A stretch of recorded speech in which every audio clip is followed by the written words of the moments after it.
Je reviens sur l'histoire de Sodome et Gomorrhe.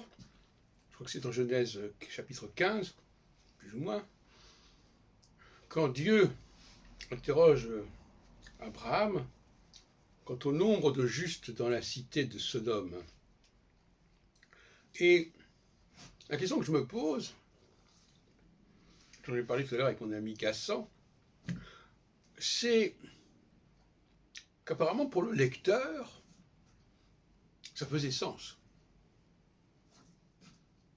Ça voulait dire que parler des tzadikim, dont on ne précise pas d'ailleurs spécialement l'identité, la nature, demander combien il y a de tzadikim, combien de justes dans une ville, ça pouvait faire sens. On pouvait les reconnaître, on pouvait les dénombrer. Voilà ce qu'on peut dire. Ce texte ne comporte pas de commentaire à ce sujet. Il ne dit pas ce qu'est un tzaddik. On nous dit combien il y en a. La même chose. Combien y en a-t-il? Comment peut-on les compter? Il y en a 10, il y en a 50, il y en a 100. Et donc, on peut penser, c'est une hypothèse que je fais, on peut penser qu'à un moment donné, historiquement, au moment où s'écrivent ces textes, qui ont peut-être été beaucoup plus anciens d'ailleurs que le moment où on les situe à l'époque d'Abraham, à un moment donné, on savait reconnaître les justes. On savait reconnaître les tzadikim. On ne les confondait pas avec les autres. On les repérait.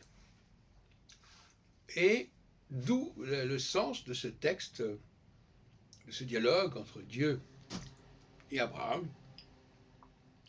Peux-tu m'assurer qu'il y a telle proportion de justes? Bon, c'est une toute minorité. Sur une population de plusieurs milliers de personnes, Dieu voulait savoir s'il y en avait une cinquantaine. Donc c'était une minorité qu'on pouvait identifier. Ça veut pas dire que ces gens-là vivaient en communauté. On pouvait les repérer d'une manière ou d'une autre. Et la question que je me pose, c'est par rapport à la question juive. Est-ce qu'il n'y a pas un moyen de repérer, est-ce qu'il n'y avait pas un moyen de repérer les juifs au sein d'une société?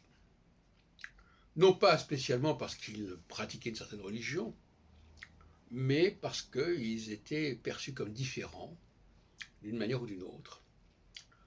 Et notamment parce que leur présence garantissait une certaine qualité de vie dans la société où ils se trouvaient. Ce qui veut dire qu'une société qui aurait évacué ces justes, voire ces juifs, c'est une société corrompue.